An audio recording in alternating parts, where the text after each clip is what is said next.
I'm not sure if it's really, truly the end of the PG era. Because you never know with WWE, you never know with TKO.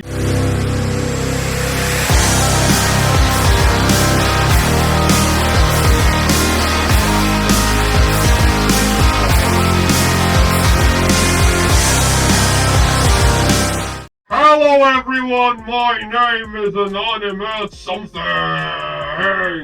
Join the Gang Network today. It starts at 99 cents a month. If you don't want to join the channel though, but you still want to show your love and support to the Gang Network, then there are options below. Super stickers, super thanks, you know the drill. It helps the channel either way. Now on with the video topic. Now, let's talk about John Cena turning heel. Previously on the Elimination Chamber, PLE motherfuckers.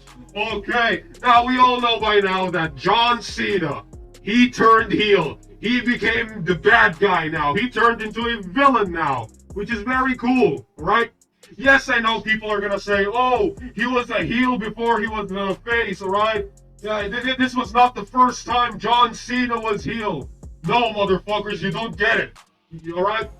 It's the same thing with Hulk Hogan back in the day. Right back in the day, Hulk Hogan, he cemented his legacy as becoming one of the biggest faces in WWE or wrestling history, alright? He's been a face for a long ass time. Like maybe plenty of years or maybe a decade, I don't know, like for a number of years, Hulk Hogan back in the day became, he was a face for a long ass time. And then Bash at the Beach, was it Bash at the Beach? I think, yeah, it was WCW Bash at the Beach.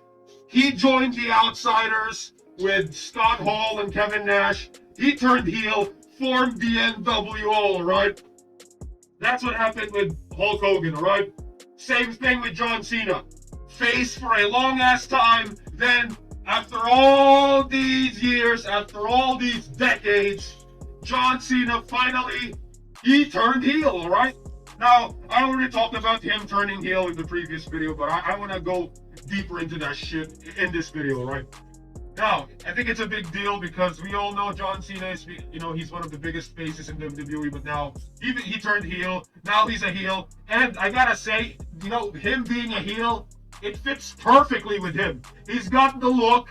I think John Cena, with old age and everything, and seeing his facial reactions, his facial expressions, he really suits being a heel, right? This is him, like, as a face, and then him as a heel. Damn, actually looking menacing and intimidating.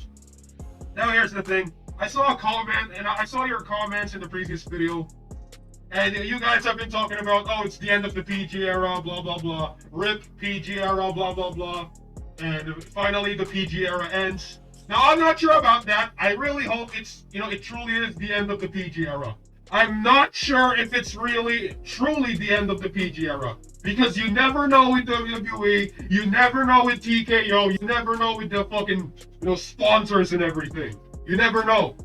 It's not the new Attitude Era. They're not going to TV 14. I think they're only doing this for pay-per-views, alright? The blood, the swearing, and all this shit. Alright, I think they're just doing that every once in a while, and not on a regular basis like back in the day, alright?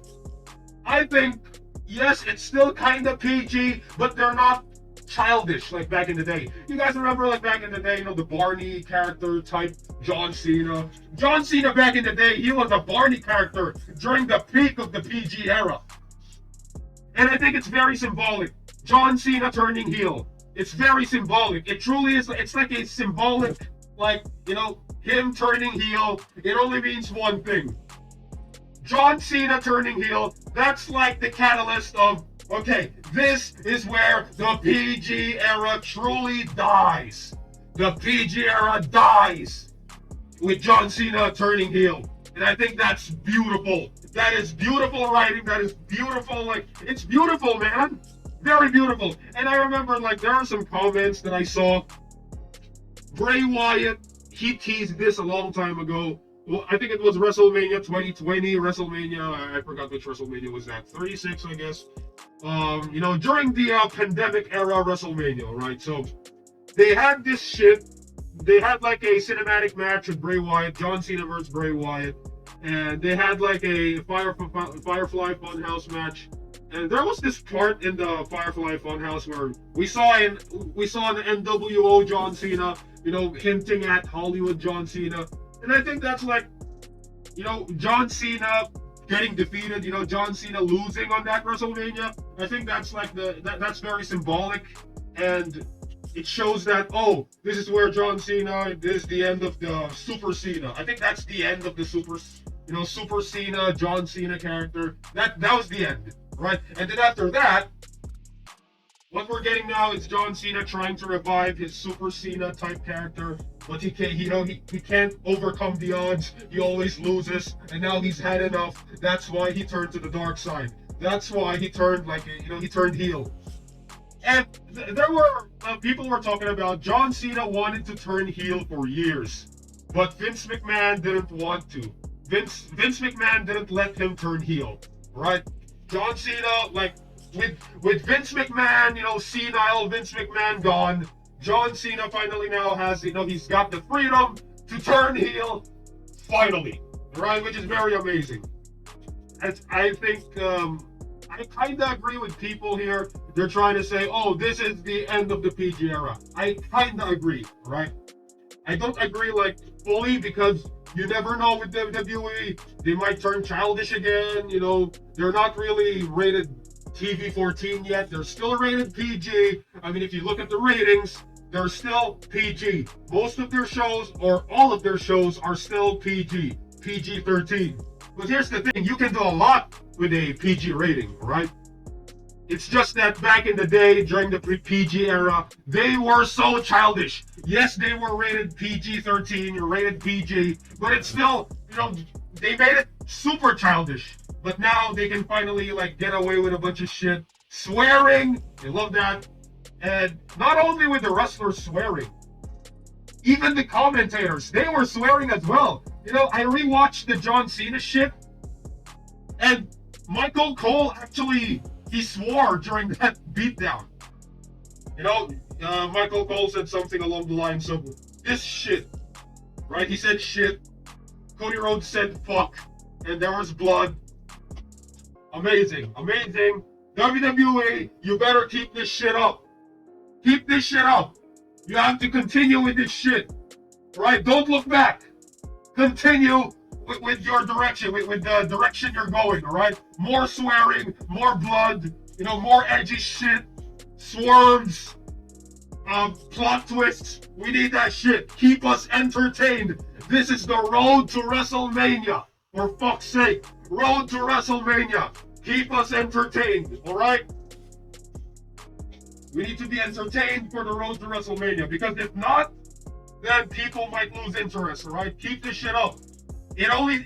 I think it sucks because John Cena doesn't have a follow-up, Elimination Chamber. Then after that, he's gonna show up only at March 17. Come on, man. You gotta make a follow-up to this shit. Elimination Chamber, and then the Raw after Elimination Chamber. Come on, but I guess they can work. I guess we can work with what we got, right? Let's just be happy that John Cena finally turned heel, right? John Cena turned heel. Amazing. So there you go. A lot can happen with Vince McMahon and his senile bullshit not being there. So I'm actually glad Vince McMahon is not there anymore. Very awesome, right? Triple H, whatever you're doing a good job sometimes. So yeah, Triple H is doing a good job sometimes, not most of the time, but sometimes. He has some W's, but he does have some L's from time to time.